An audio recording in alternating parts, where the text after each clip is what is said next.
နေ့မင်္ဂလာပါမင်္ဂလာပါညီမလေးကိုဒီနေ့စိတ်ကူးနဲ့လက်တွေ့နဲ့တစ်ထပ်တည်းကြောက်လှတဲ့အိမ်လေးတစ်လုံးကိုလိုက်ပြမယ်ဟုတ်ကဲ့နော်ညီမလေး တူတူကကြည့်ကြမယ် Okay ဒါOh my god ဖြစ်စရာလေးနော်ဟုတ်ဒီကအမှန်လေးကဒီလိုခုံးလေးနော်ဟုတ်တယ်ဟုတ်ဒါဆိုတာကားပါကင်းဆိုလဲညီမလေးတစ်ချက်ကြည့်လိုက်ဒီမှာကြဲဝုံမဲဟုတ်တယ်ဒါ2စီးလောက်တော့ AC ဆိုင်တယ်နော်ညီမလေးဟုတ်ကဲ့ဟိုသူပန်းလေးတွေစိုက်ထားတာလေးတွေကဒီအပင်ဆိုင်တဲ့နေရာလေးရှိနေဟုတ်တယ်အပင်ဆိုင်တဲ့သူမြေနေရာလေးကိုခြံပေးထားတာသူကအပင်မှာဆိုလို့ဒါ compressor ထားတဲ့အိမ်လေးတွေဒီမှာပြင်ဒီလိုအဝတ်တွေပါရှော်လို့ရအောင်ရေကန်လေးကိုလည်းအပြင်မှာထုတ်ပေးထားတာအဲ့လိုမျိုးလေးပေါ့နော်ရှေ့ကတော်တော်ကျဲတယ်ဟုတ်တယ်ကျဲဒီအိမ်ဝင်ချင်းကိုသဘောကျတာလေဒီမှန်အခုံးလေးလောက်ထားလေးသဘောကျတယ်သူကညီမလေးကလည်းဒီကိုတို့ဒီအိမ်ကိုဒီဇိုင်းဆွဲတာကအခုစင်ကာပူမှာကုမ္ပဏီမှာလုပ်နေတဲ့ engineer ကစင်ကာပူရဲ့ engineer ဒီဇိုင်းဆွဲပြတာအဲကြောင့်မလို့မြန်မာပြည်ကဟာမသိတော့မတူဘူးပေါ့နော်အိမ်ပုံလေးစမ်းနေတာ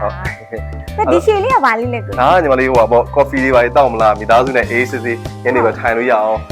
အဲ့လိုမျိုးဘာပုံစံမျိုးလေးကိုဝရနာမှာဘာနဲ့တစ်ခါတွဲပြီးထုတ်ပေးထားတာတော့ဟိုမှာ view တွေရောတစ်ခါနေရဟုတ်တယ် view လည်းတစ်ခါနေရတယ်ဒီမှာ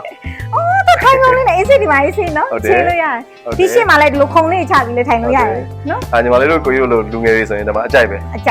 ဂီတာတီးပြီးချင်းဆိုဟိုအထဲမှာဘလိုလေးရှိနေအရန်သိချင်နေဟုတ်တယ်အဲ့ကိုပတ်ကြည့်မယ်နော်ညီမလေးဟုတ်ကိုတို့ဒီမှာဆိုရင်ဒါဟိုပေါ့နော်အဲကန်ပေါ့နော်အဲကန်ကိုဝင်တဲ့အပေါက်ပေါ့နော်ဟုတ်ဒီမှာလည်းတကားတစ်ခုဒီမှာလည်းတကားတစ်ခုပါတယ်ဟုတ်တယ်သူသူ့ရဲ့ idea လေးပေါ့နော်အော်ဒီမှာအဲကန်လေးအဲကန်လေး TV ထားလို့ရတယ်စင်းလေးတွေတခါတော့ပါလာကိုဟုတ်တယ်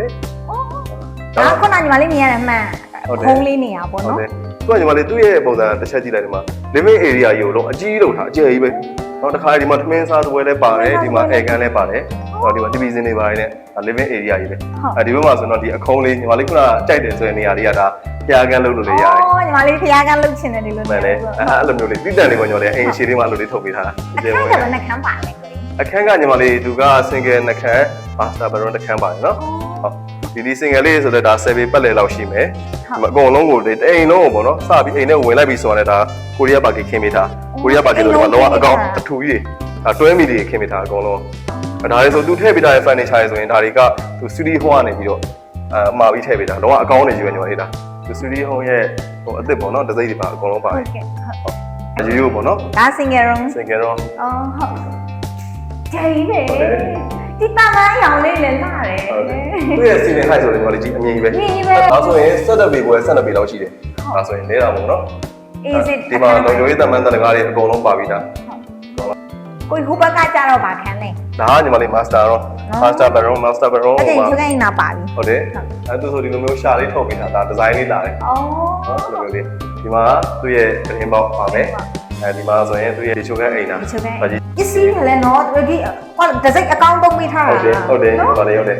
ကိုတို့ဒီ master bedroom ရဲ့မျက်နှာချင်းဆိုင်မှာဆိုရင်တော့ဒါလေးက kitchen လေးဖြစ်သွားအော် kitchen လေး kitchen လေးမှာလည်းသူဒီမှာသူစင်လေးလုပ်ပေးထားတယ်ဒီပေါ်မှာပစ္စည်းရတဲ့တင်ဖို့ရတဲ့ခါလေးဒီမှာ basin လေးလည်းပါမယ်ဒီမှာဆိုတဲ့ဒါဟိုပါပေါ့မှန်လေးနဲ့ဟုတ်တယ်မှန်လေးနဲ့အောက်က cabinet လေးတွေကိုအကုန်လုံးထည့်လိုက်ရတယ်ဒီမှာဟုတ်တယ်ဒါတော့ကိုယ်တိုင်လေးပေါ့နော် common toilet လေးဒီ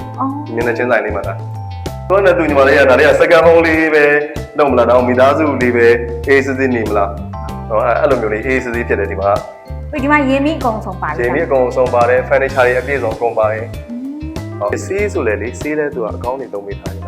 ဒီကတော်တော်လှတယ်တော်တော်လေး idea လည်းကောင်းတယ်ကိုပထမပြောခဲ့သလိုပဲစိတ်ကူးနဲ့လက်တွေ့အထက်ထဲကြားစီမဲ့အိမ်လေးပေါ့နော်ဟုတ်ကဲ့ပါညီမလေးဟုတ်ကိုအကဲဒါလေးကိုဝယ်ခြင်းနဲ့ဆိုလို့ရှိရင်လိပ်စာလေးပြောပြဒါလေးကညီမလေးဟိုပေါ့အနီးစကန်တိုးကြီးကုန်းမှာရှိတာတိုးကြီးကုန်းမှာရှိရနော်တိုးကြီးကုန်းရွာမြေပေါ့နော်တိုးကြီးကုန်းဗီလာထဲမှာရှိရတာလေးဟုတ်ကဲ့ညီမလေးဟုတ်နေရာကောင်းတယ်နော်နေရာကောင်းလေးပါအကြောင်းလည်းနီးတယ်ဈေးလည်းနီးလေးပါတကယ်ကိုနေရာကောင်းအချက်ချနေရနီးစကန်ရဲ့အချက်ချနေရလို့ပြောလို့ရတယ်ဒီနေရာလေးနော်ဟုတ်ကဲ့ဟုတ်